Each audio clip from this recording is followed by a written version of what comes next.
Previously on Many Realms. Mr. Nod, I anticipate our next meeting, V.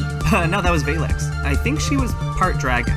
This is one of a pair of mirrors that Selway and Eulachon created so that they could keep in touch. I don't know exactly where the second one is, but Selway always told me that it was somewhere in Eulachon's manor. We will be entering Eulachon's manor now. I have asked Selway to continue my work in earnest when I am gone. Death may be an inescapable price to pay for the sweetness of being, but I could not abide to be forgotten. Hey, I'm Jory, I'm playing Juniper, and it's good to be here. My name is Jillian. I play Anisha. We're all really tired. It's good to be here. My name is Eli. I play Olivette, and it's good to be here. My name is Jordan. I play Mateo, and last time it was good to be here, and this time it's good to be here. Hi, I'm Jesse. I'm your DM. Oh, there's a big package on my desk. What could be inside of here? Hey, it's the Many Realms.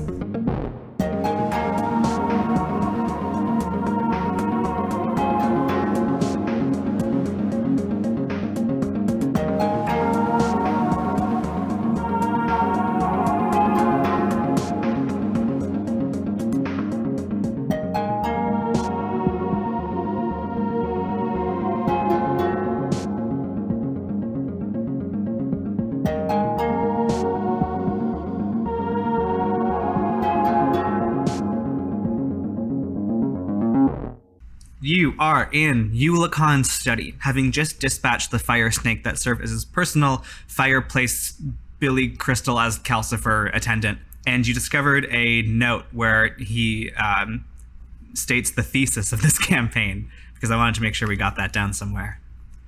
What do you do? There are exits to the south. Did we find everything in this room? Everything there is to find. Here's the thing to keep in mind. Eulachon, died of old age. So it's not like this manor was abandoned when he was halfway through a bunch of shit. Do you know what I mean? The things that you've seen in here are put away, neat, pristine, orderly. There hasn't been any kind of mess besides where clearly some rats got in. Everything else you've encountered has been pretty spotless and pretty organized. Tables have been cleared off, shelves have been tidied. You get the impression that Eulachon was a man who knew it was his time to go, got his affairs in order, and went. Sorry, so you said there are doors to where? There's a door south leading back to the landing you came on, and there's a door to the west. West? You want to go through it? Yeah. Well, yeah. Okay, you all die. So you're in a hallway. You're in a corridor. There are 3 doors on your left and 2 doors on your right, spaced down the hallway. We go in the second door on the right. You head to the second door on the right side of the hallway and find it locked. Okay, I'll pick the lock. Okay. Can you make a check to do that? I forget which one. Sleight of hand exists in 5e. It does indeed. 22.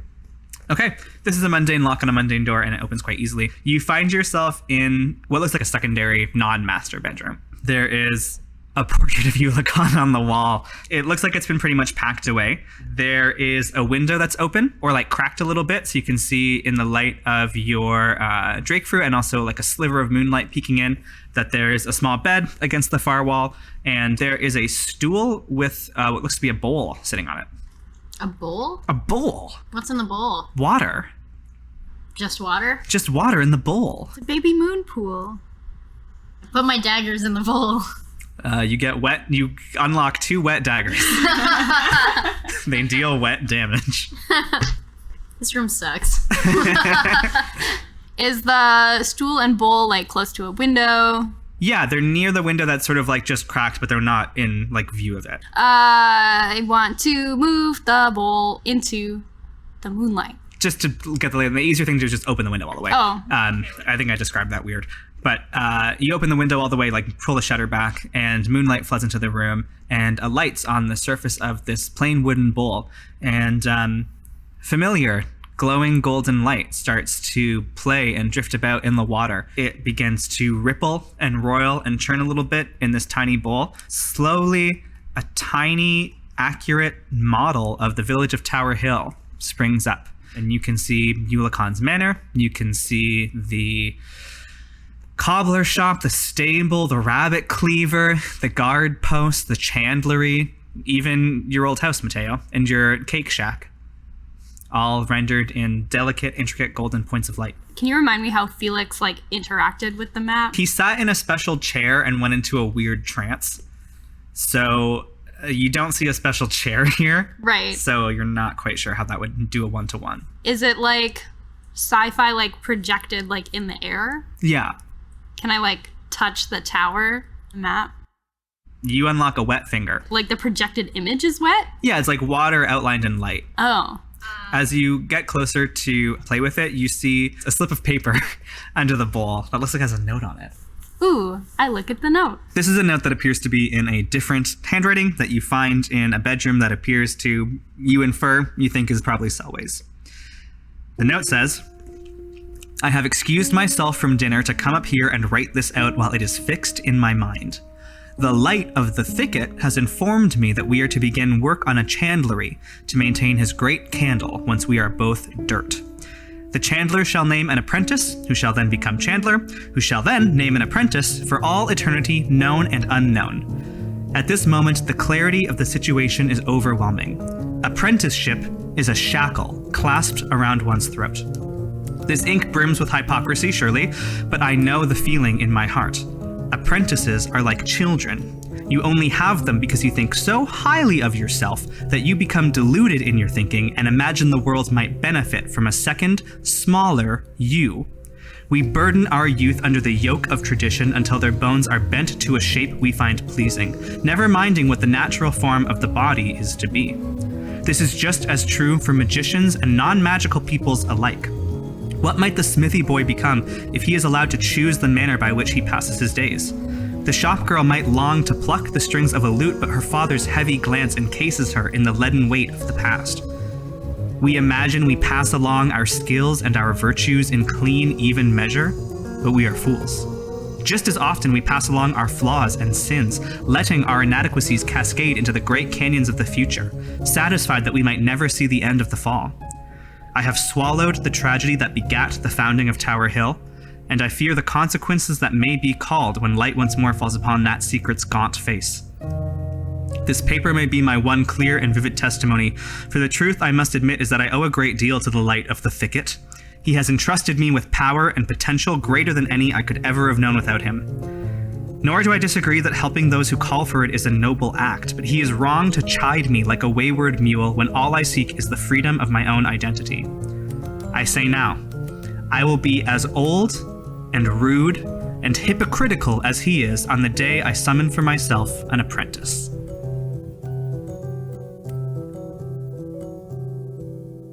Do you think my apprentices hate me? No, oh my god, you know them. You know that they love you. How can I be sure? Because we're not all Selway. Selway is an apprentice well into adulthood. Your apprentices are kids. Exactly, they're children. They should, play. That's what children do, right? Traditionally. I don't know, she kind of sounds like a brat to me. I would have loved to have a home. You know what they say, beggars can't be choosers. I mean, as bluntly as he put it, he's not wrong. You took in these kids and you cared for them. Maybe we get back and you let them go outside a little more. As an apprentice, the things that bother me were not the learning and the growing. That wasn't the problem. The problem was not being able to grow and learn at my own pace or in the way that I do best. It was the way that that Keon thought was how to best teach me. So I think perhaps the issue isn't with apprenticeship in general, but with treating apprentices as individuals and allowing for them to break the mold. Selway was eating her supper or whatever and went upstairs like an angry teenager and wrote this letter, and then I want to tear this letter in half. No, don't! And then what did she do a million billion years later? She got an apprentice! She's just, acting out, obviously, doesn't know what she's saying. The two halves of the letter fall to the floor. I picked them up.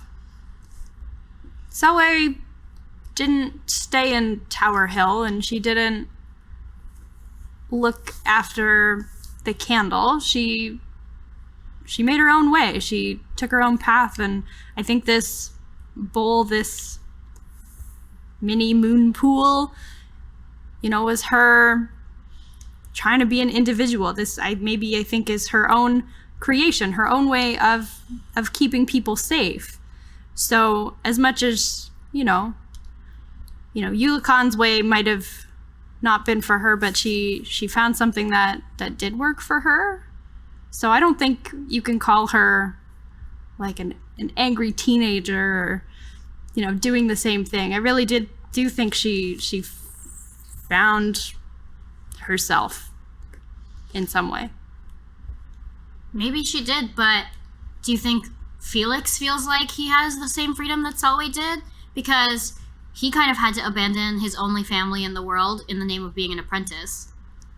Yeah, but now we know where Felix lives, and Mateo and Felix have been reunited, and there's nothing to say that we can't go back and that we can't be friends.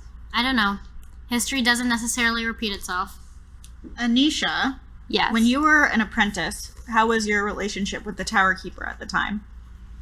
Flashback.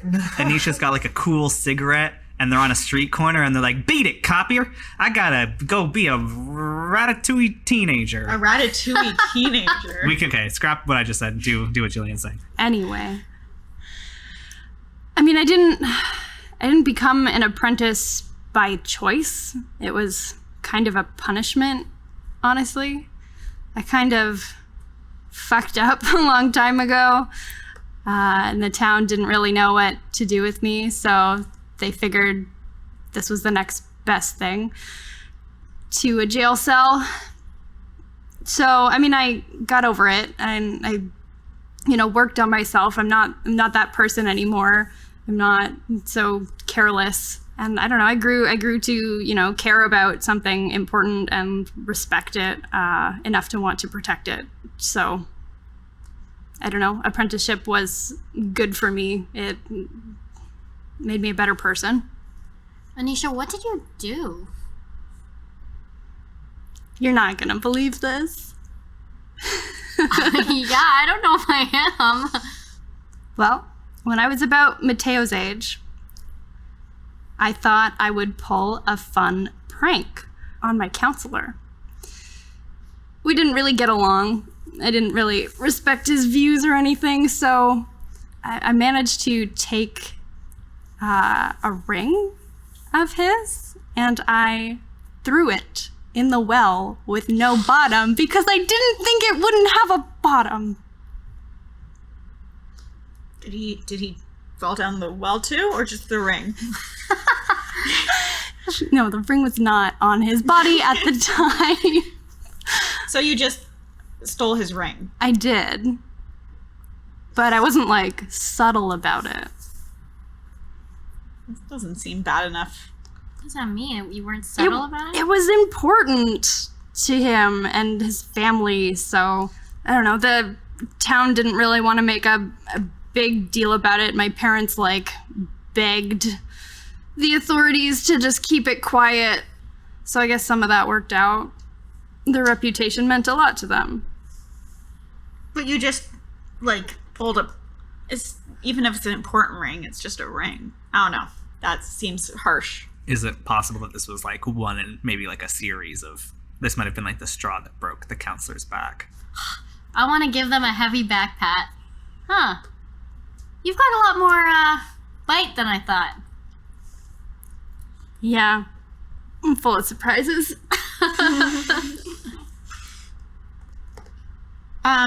Okay, while we're here, I want to check out that bedside table. There's no bottle of rose water. It's rose water abandoned. I need to find this mirror. Mm-hmm. Wasn't there other rooms we haven't gone in? Sure, yeah. You've done both the rooms on this side of the hallway, on the north side. I go to the closest one on the south side. This room looks like a workshop. I turn around You see the door. and go to the next room. Okay. Oh, you mean you turn around to leave? I was like, you see the door you just walked through. Okay, yeah. You leave the workshop and head to this room, which is a little storage closet. I look for a mirror. It's there.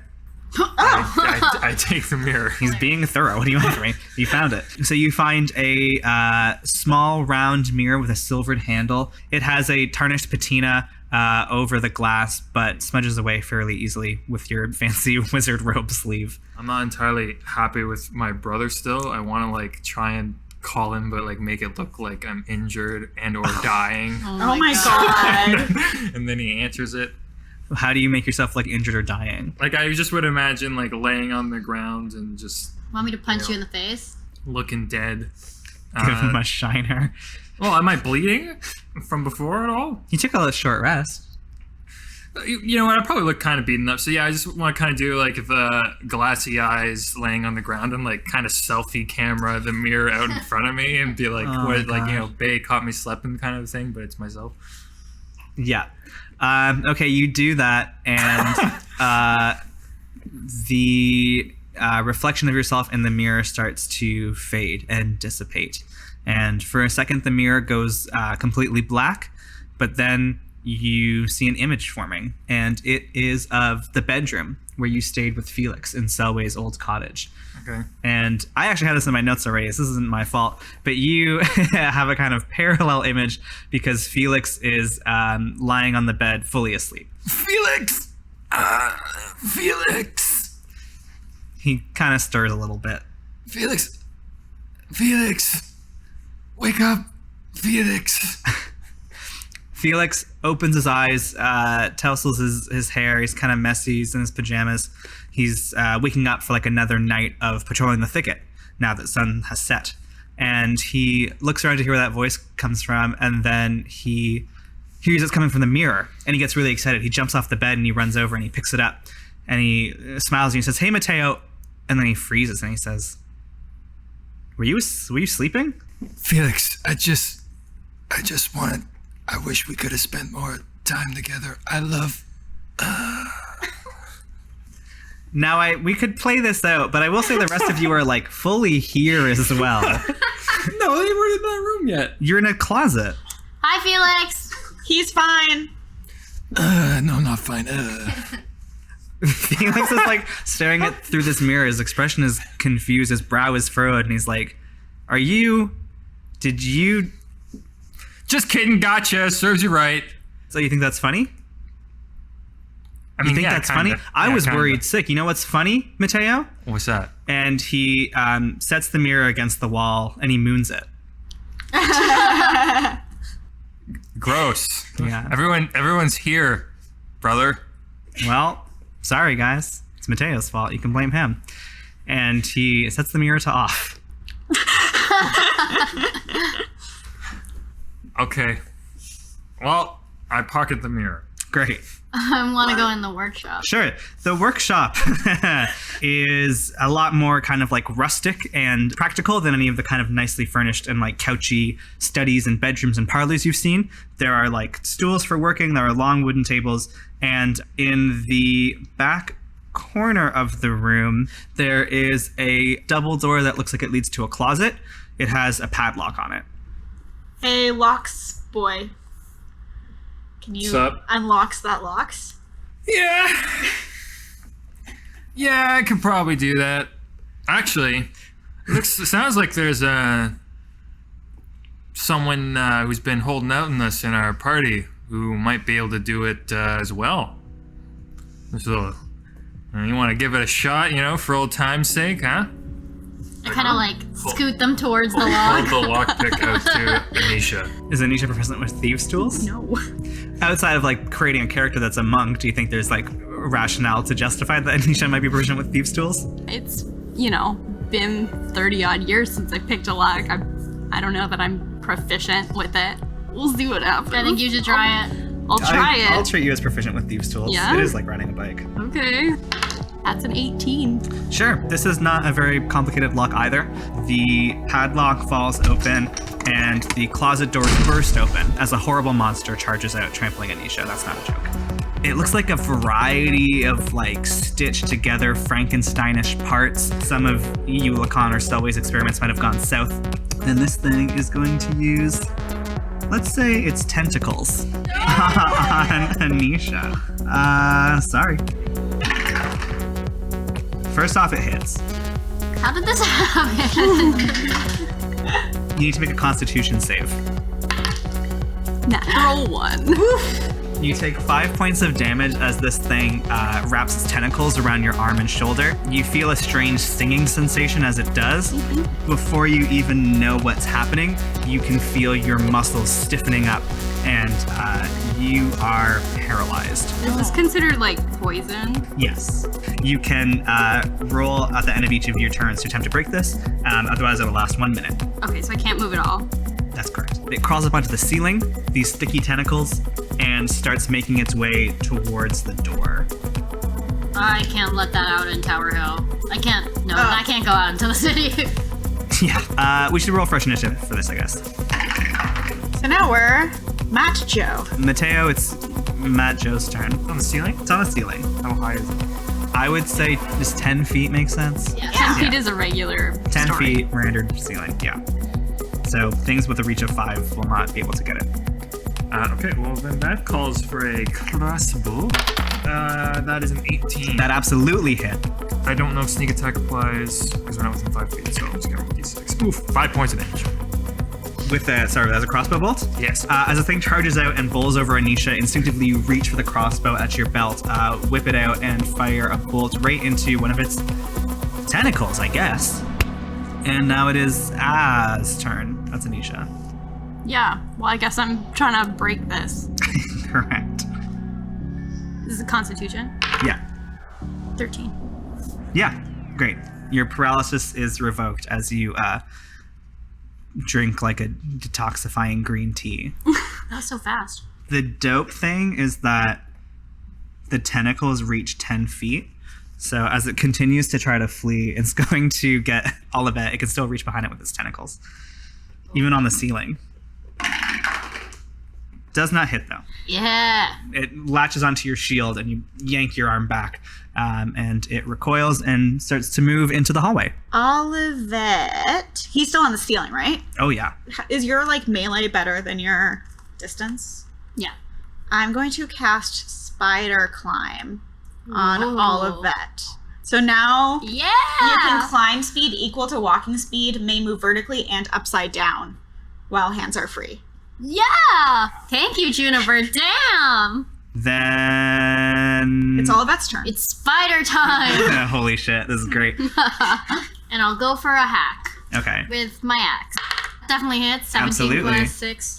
7. You slash at it. The rest of you see Olivette run out of the room, not stopping to breaking her run when she hits the wall, and just running fully upside down onto the ceiling, and just with the thrill of the fight, charging into melee with this horrible creature. Mateo, it's your turn. Great. Now that there is something threatening it, I will attack with a crossbow again. Mhm. 16. That hits.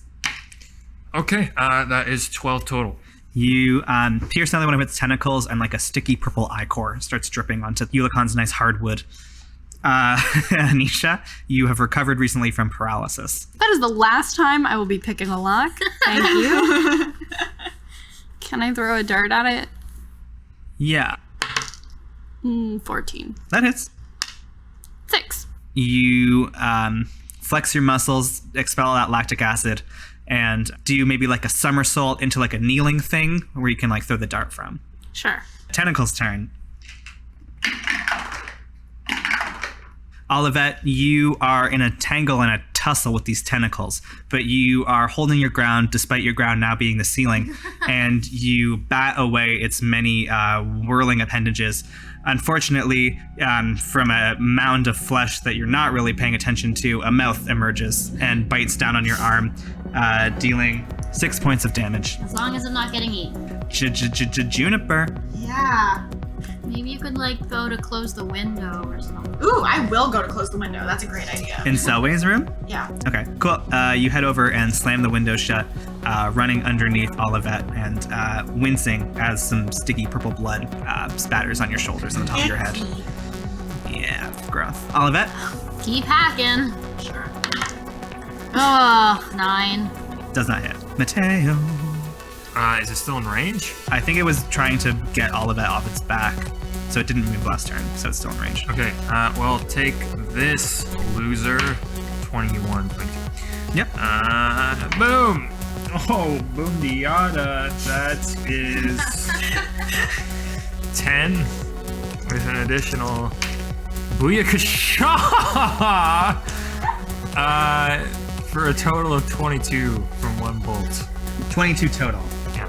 Each one of the suckers on its tentacles dislodges from Olivette's axe, the ceiling, the wall, the doorway, and like a big piece of raw octopus at the sushi bar, it splats onto the ground of the hallway, with puddles of purple ichor splashing up on Olivette's head from the ground. All right. I want to like run back and forth down this hallway on the ceiling. You do that. How long do I have to do this? This is awesome. An hour. Yeah! See y'all on the ground, suckers. Good teamwork on that one. You all get 120 experience points. Call it 125, because it's a fraction. Okay, this thing is gone.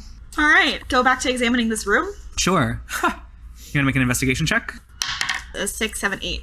Maybe a little bit shook from all the upside down octopus shenanigans. I'm gonna drink my healing potion. Yeah.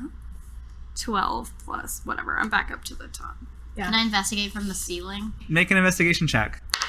Does like the blood not rush to 18? your head? It absolutely does. You see the glint of something catching the light. It looks like something has fallen behind the long table that's pushed against the wall. Hey, what's that? It's shiny. What's that?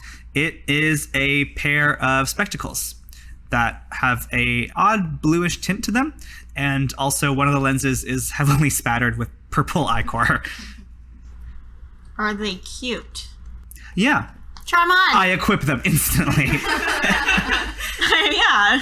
Or maybe I'll do a quick, like, make sure they're not a cursed object, because I already have, like, 2 of those on me right The now. max is 3 slots for accursed objects. You know how to play 5e.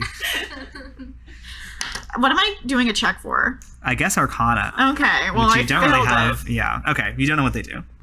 Okay, so I'm just gonna... No. Put them on. Put them on. Remember the last time we, like, yelled at someone to do something? Yeah, but you got a super powerful amulet last time. What does it do? I think it just gives me a headache. You haven't tried to do anything with it yet. But what can I do Just with gives it? you a friend. Yeah, me and my buddy Eric. All right, put on the glasses, because whatever, this is what I'm like. Okay. Is there anything in particular you look at once you're wearing them? That's an interesting question, and makes me want to... well, I look at them and stare at the wall. I'm like, you see a blue tinted So, wall. like, what's around... Like, so there's, like, a workshop. So, like, there's tables and stuff like that. Okay, I'll take a look at the tables first. Actually, most of the other stuff in this workshop looks like it's been pretty much cleared away and piled away like the rest of the house looks. So you don't see any objects of interest on the table. I look at the closet. It's full of purple goo. Look at the moon pool. Okay, go look at the moon pool. You look at the moon pool. Can you make an Arcana check with advantage? Yeah. Use your lucky dice.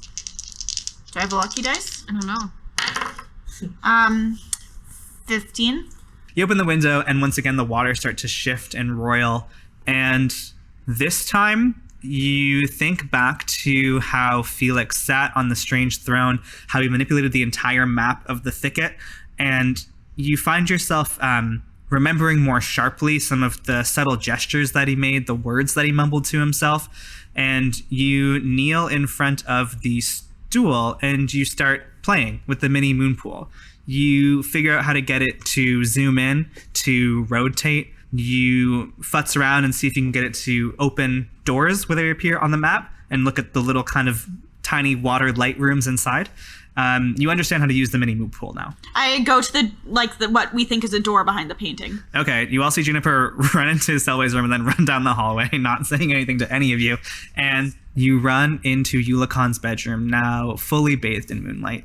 You take a look at where the canvas has been slashed away, leaving only the frame and the strange wooden panel behind it. Make an Arcana check with advantage. 15, 16, 17.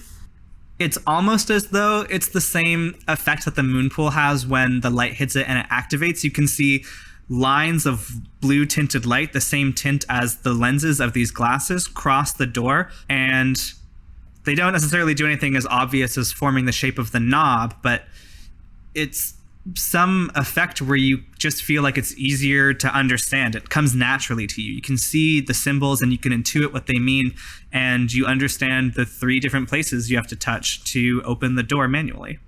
I touch them. The walnut wood slides soundlessly into the floor. Behind the walnut panel is a small circular chamber. I go back and I get my friends. Okay, and you, Juniper, lead your friends into Eulachon's bedroom, where you see this hole in the wall and a circular room behind it. What? How did you do that? These glasses, they help me understand magic. Good job, Juniper. You found the glasses. I did. I just put stuff on my face with no. That's sort of your whole biz. All right, let's go into this room. You go into the room? Yes. Yeah. We Great. do it. You do it. You step inside this circular room, and once you are all in there, after a moment, the walnut wood slides back up and encloses this place. And then you feel rumbling under your feet, strange shudders, like nothing you've ever felt before. And you can see striations and scraping marks where the wall appears to be floating up. And then you realize after a moment that it is in fact you who are descending on some kind of mechanical or magical platform downward, down past the first floor of the manor, down past the topsoil of Tower Hill, and deep, deep into the hill. I am holding onto Olivette's arm the entire time. I'll come down from the ceiling for that. Are we going deeper than the well with no bottom? How would you know that? What does that even mean? The well has no bottom. So, like, no, by logical So it's definition. not that. It's not that cool. That it's not as deep as the well. So. Jay, I was like, yeah, all right. Call me when you get to the bottom of the well with no bottom. And after a moment, or no, a long couple of minutes, the thing shudders to a stop. And now the walls are no longer covered in smooth white plaster. They are rough hewn stone. And in this case, a big slab of stone, once again, soundlessly pulls into the floor, offering you a way out. I pull out my pumpkin ahead of me and peer out the door. As the elevator door opens, you are greeted surprisingly, or perhaps unsurprisingly, by the warm glow of candlelight. This room looks at once familiar and strange. It feels like an extension of the stately and academic manor, but its walls are rough stone. Juniper, to you, this room resembles most a chandlery. You can see curls of carved wax on the floor by the work table against one wall, and spare barrels of tallow tucked away in the corner. On the far end of this room is a kind of cradle-like bed that appears to have been intricately carved out of a single massive bone. Lying on the bed is the body of the great wizard Eulachon. He is well preserved, and if you did not know of his death decades previous, you might think he was simply enjoying an afternoon nap. This is spooky. All of it don't know what to do, man. I'm still wearing the glasses. Mm-hmm. Also my earrings and an amulet. Just like... You look great. So the glasses don't. Well, what are you doing? I'm looking at the candle making paraphernalia. I'm looking at Eulachon's corpse. I bet you are. Pick one thing. Let's start. Eulachon's corpse. Okay. As I mentioned, Eulachon is in this sort of like open casket bone moment. He looks peaceably dressed in teal-colored robes. His hands are folded on his chest. It's a corpse. It's just a corpse. It's not magical. Well, what I can tell you, make an Arcana check with advantage. Just if you're wearing these glasses, you have advantage on Arcana checks. 18, 19. It seems intuitively obvious to you that magic has been used to preserve Eulachon's body long past the point of decomposition. That's creepy. Yeah, it is. And candles are on down here? Mm-hmm. Teal candles. So they're sympathy candles, correct? No. They're not sympathy candles. Sympathy candles are white and have a sort of lump of teal in the middle that connects them to the great candle. Oh, so these are entirely teal. These are lesser great candles. Basically, you're right. One would assume. Could we theoretically just like mush them all together and make another great candle? What else do you want to do in this room? I'm gonna Arcana check the great candles. Okay. 21. You, Juniper Thistleweed, of all people, are the most well-suited to make this roll, to understand that these candles, these smaller, regular-sized candles, are indeed of the same make and magic of the great candle that once rested on the top of the tower. Yeah, so these are literally more great candles. Anisha, as the candle person, can we just like mix them together? How many times do I have to tell you that I don't make candles? I take care of them.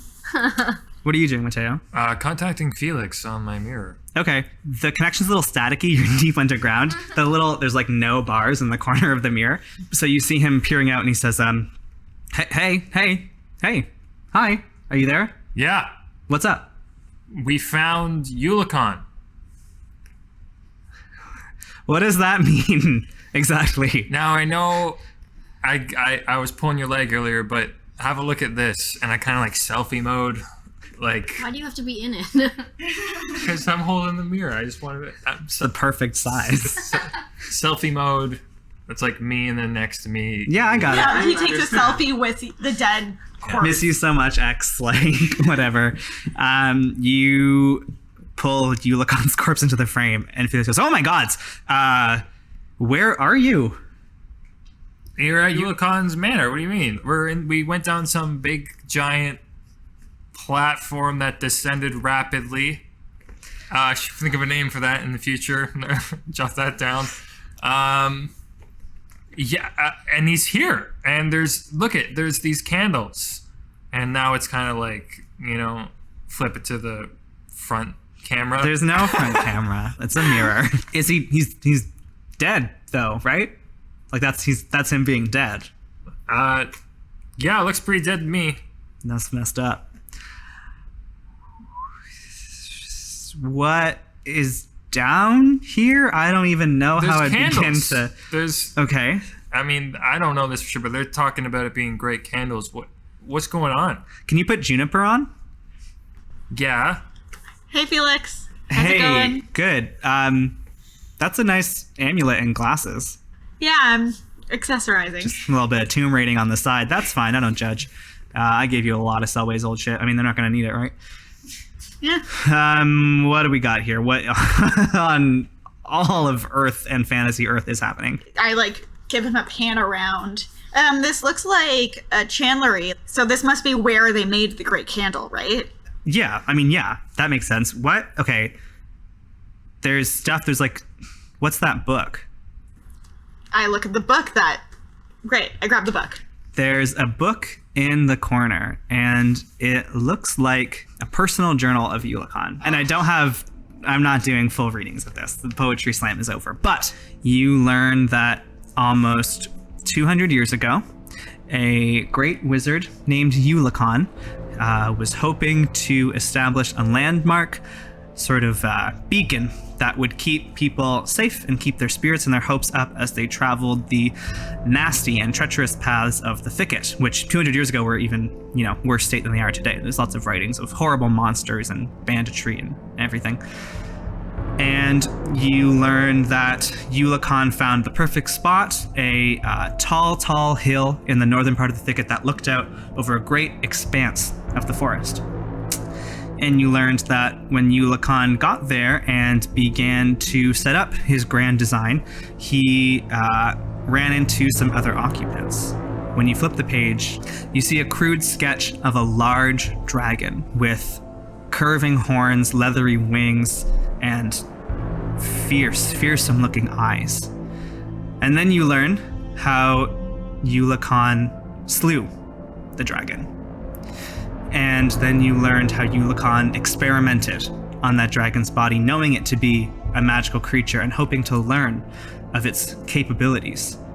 And that is how you learn about the properties of dragon tallow, which, owing to some mysterious circumstance present in the adaptations or circumstances of the dragon creature, allow that tallow, when rendered into wax, to emit a voluminous and magically enhanced amount of light.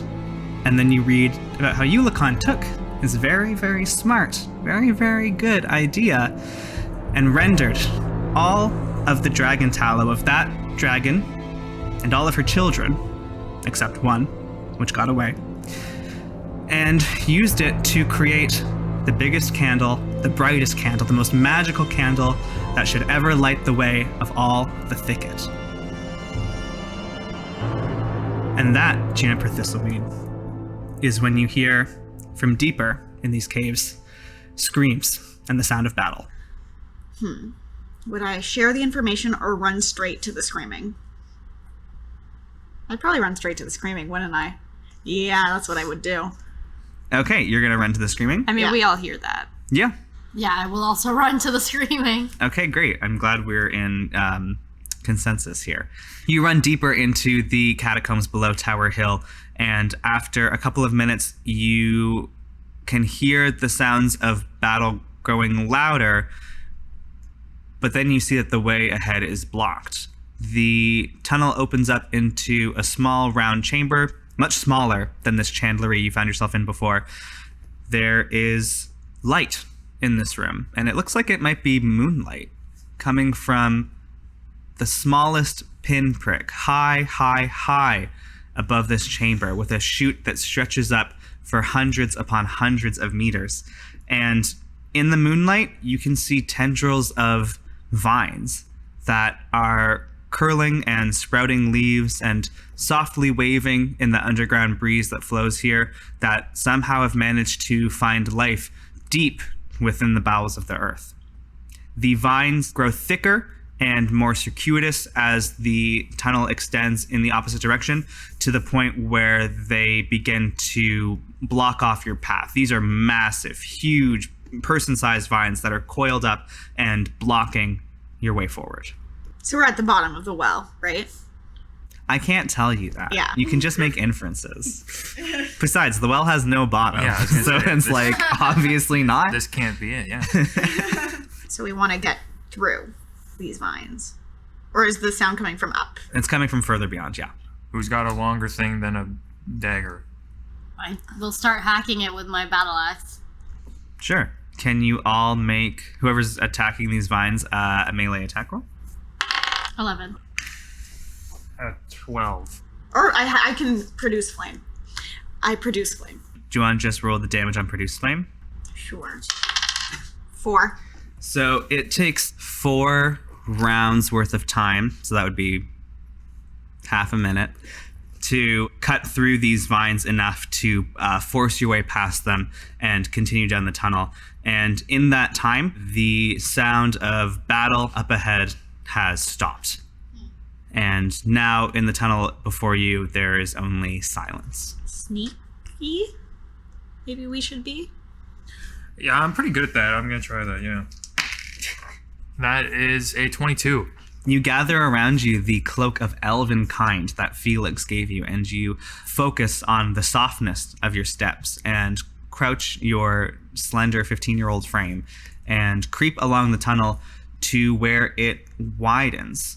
And you, Mateo, come across a fairly spectacular sight. There is a large cavern that intersects this pathway and kind of juts out in a different direction. And at the far end of this cavern, you can see more moonlight. It seems like this cavern actually extends so far that it breaches the surface several hundred feet away. This cavern has high mesas and deep gouges. There's a lot of levels to it. Do you know what I mean? It feels like there's like miniature canyons and rifts and gorges and things like that. And all of that is covered in these vines and vegetation, curling ferns and underground shrubs and funguses, some of which have a soft illumination. It makes it look almost like a peaceful midnight moonlight garden moment. And most strikingly of all is that the plants on the floor of this cavern are all sprouting drake fruit. So the room is filled with that same teal glow that you have looped around your very own belt. But these drake fruit vary in size hugely, more than you've ever seen. Some of them are the size of apples, some the size of large regular pumpkins, some the size of horses, small cottages. Some of these drake fruit you think you could hollow out and live in if you wanted to. They're sprawling and toppling all over each other, shedding their soft light in this cavern. And resting on one of them, closest to you, crouched against the ground, blood spilling from a wound deep in her shoulder, is Valyx, the woman who destroyed the great candle. She hasn't seen you. She has sweat that plasters her bushy black hair to her forehead. She's looking down the tunnel where it continues in the other direction, and her hand is resting on a dagger that is sitting in the dust at her feet. I suppose I try and circle back around. Sure. I don't think you can make another stealth check. You got in to like get a vantage point, and you can get back out. Okay. Relay the information. Let's go before Valyx gets out of here. Before we see Valyx, now I let them know. I think Valyx, if she's part dragon, like Eric told me, I think she must be a descendant of the dragons who lived in Tower Hill that Eulachon must destroyed, or I don't really understand how a person can be part dragon, right? But I don't know if she's here for some kind of revenge against Eulachon. The candle is made out of dragon tallow, so he killed all the dragons in the area except for one to make the great candle, and presumably Valyx is a descendant of that one. I just don't understand how a human could be part dragon. I still just don't. Nothing has explained that. Are you saying that Eulachon murdered her whole family? He killed all the dragons in the area, and the only dragon left is Valyx, right? And are you saying that these dragons are also people? I don't know that. I don't know how that works. Okay. I'm just gonna start walking towards Valyx. We should be careful. Of what? Mateo said she's dying. It doesn't mean she can't hurt us. I'll keep you guys safe. Olivette, you step forward down this corridor and into the cavern that Mateo saw earlier. Are you attempting to be stealthy? No. Okay, so in this case, when you approach, your boots crunching in the dust and stone of this cavern, Valyx raises her head and catches your eye as she pants and strains against the bottom of this drake fruit, trying to stay upright. She says, "You might as well make it quick." Anisha steps forward and says, in sweet poetic justice, "I'd rather not hurt you." I have a difficult time believing that. We have so many questions. I don't have any time to answer them. What do you mean? She gestures to her, like, deep, grievous wound. Who did this? Nod, of course. What? What do you mean, of course? The bastard turned on me. Why? Do you want to like shove a potion down her gullet? Anisha will walk over to Valyx and say, "Please, can I help you?" She doesn't understand. She seems very confused that you're even approaching her and not just shooting her on sight. I'm not gonna let you die. I need to know more. She raises her chin and stares at you, but doesn't make a verbal response. Her eyes are looking a little glassy. I touch her on the arm and give her 5 hit points. You have that now? I have that now.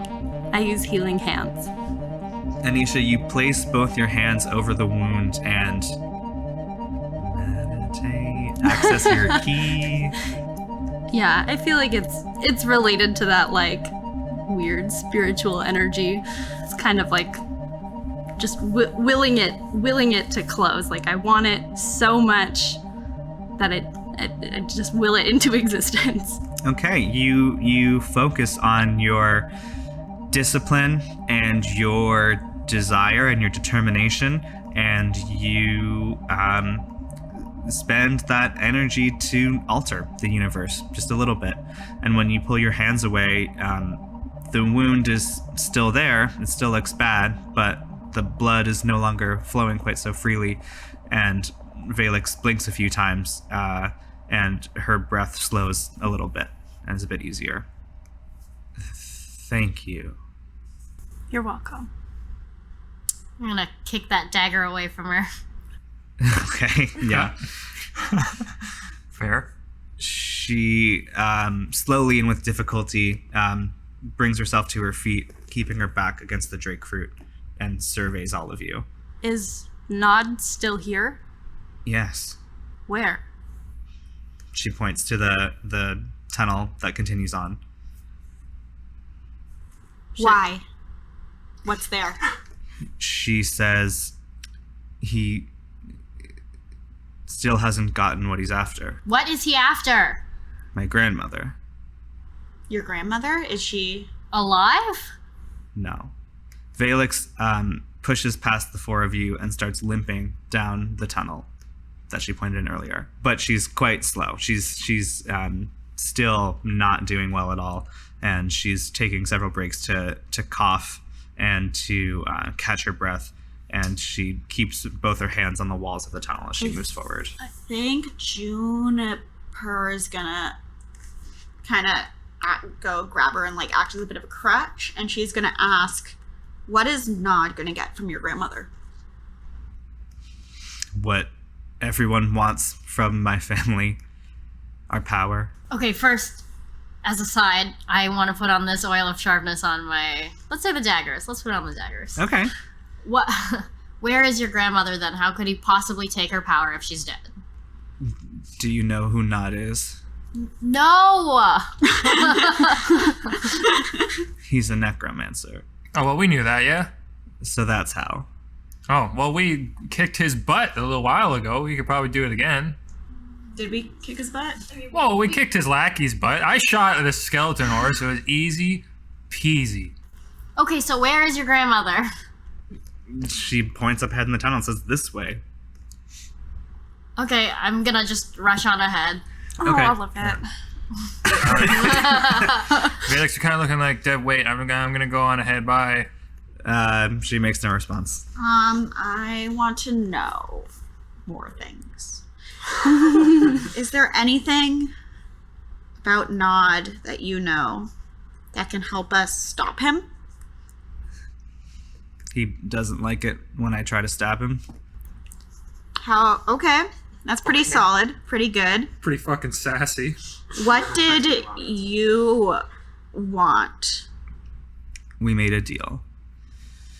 He would help me get into Tower Hill so I could take my revenge on the candle. And I would help him get under Tower Hill so he could see my grandmother. But it's clear that he wanted to do more than just that. And when I told him I wouldn't help him anymore, he decided he had no use for me. What's the artifact? What artifact? He was after an artifact, or you were after an artifact? Yes. He wanted something of my family's so he could track down the location he was looking for. There was a necklace in Hartshire.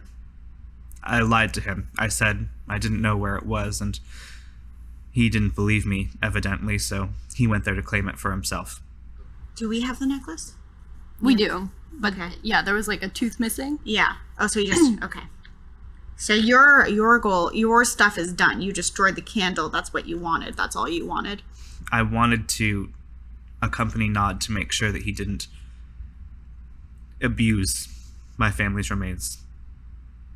But I think I'm too late for that. All right. I think that's all I got. Okay, I ran ahead, but I want to come back. There's something unrelated. You circle back and you're like, by the way, Juniper, Hi. can you read what these do? And I pull out the daggers. they glisten with sharp oil. I'm still wearing the glasses. You are. 15. 15, okay. So when you look at these daggers, these fucking daggers, You see almost like a line of light that stretches between them that, say, connects the two handles of the daggers, but it's not lightning. Don't do that. Don't give me that face. I really thought. But it's almost like the line that connects them is too long. It coils and pools on the floor like a long rope. It needs to be stretched, is your professional opinion. These daggers need to be separated. These daggers need to be separated, I say. Okay. I'll give one to Anisha. Juniper, you instruct Olivette, and Olivette, you hand this dagger to Anisha. And Juniper, you can see that once Anisha takes it in their hands and takes a couple steps away, this arcane connection between them becomes taut and elastic and seems so much more vibrant and vivid than the sort of withered, droopy connection you saw before. You're not quite sure what it means, but you can intuit that the daggers are now functioning as they were intended to. I think the daggers are gonna work now. Okay. I'm gonna run back ahead to dispense some You're gonna justice. take that at face value. I love it. I'm like, how are they? What do you mean? What? I don't pretend to understand these things. The power of friendship, baby. Yeah. Baby. Olivette, you lead the charge down this hallway. Mateo not far behind. Anisha probably doing third, and Juniper practically carrying Valyx along. Although, as Anisha's magic takes its work, you can see her steps start to firm up, her back start to straighten. As you get further and further down the tunnel, it seems like maybe she's getting more and more control of herself. And you enter a graveyard. I call it a graveyard, but it's what's like a darker connotation. It's not intentional. It's a battlefield. It's the site of the last stand of this family of dragons against Eulachon's best intentions. Did Eulachon take all the dragons down by himself? Yes. Yeah, I mean, he was an extremely accomplished wizard. Whether he might have used magic to just carry the wax or the dragon pieces that he wanted back to wherever he wanted them, he left everything he didn't want here. So you enter through the tunnel, and you see a huge cavern that opens up with a big tiered protrusion, a projection, these three mesas. The room is still lit by the now familiar but growing creepier and more unsettling by the day, this teal glow of the drake fruit that still are growing even this far down the tunnel in this cavern. And scattered throughout the room and under your feet are bones of claws, of skulls, of horns, of ribs. And at this very topmost plateau, you can see a collection of massive bones, each one the size of the casket that Eulachon carved for himself in his grisly vanity. And in front of them, in the flickering drake fruit light, you can see a dwarf with a fancy mustache who is finishing his dark work. And as he lets loose his final syllable, the bones on the top of this plateau start to move. They rise into the air and they begin to meld together, and they take on the form of a skeletal dragon, which opens its mouth, stares at you with eyeless sockets, and lets loose a voiceless scream. Roll for initiative.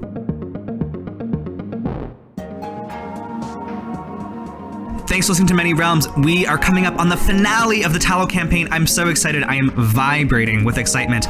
I cannot wait for you to hear the culmination of all of the work, the laughter, the sweat, and the tears we've put into this podcast. I'm so excited. It's going to be, well, I already know what it's going to be because we recorded it already. I'm recording this in post. It is amazing. Everyone did a really good job, and you're going to love it.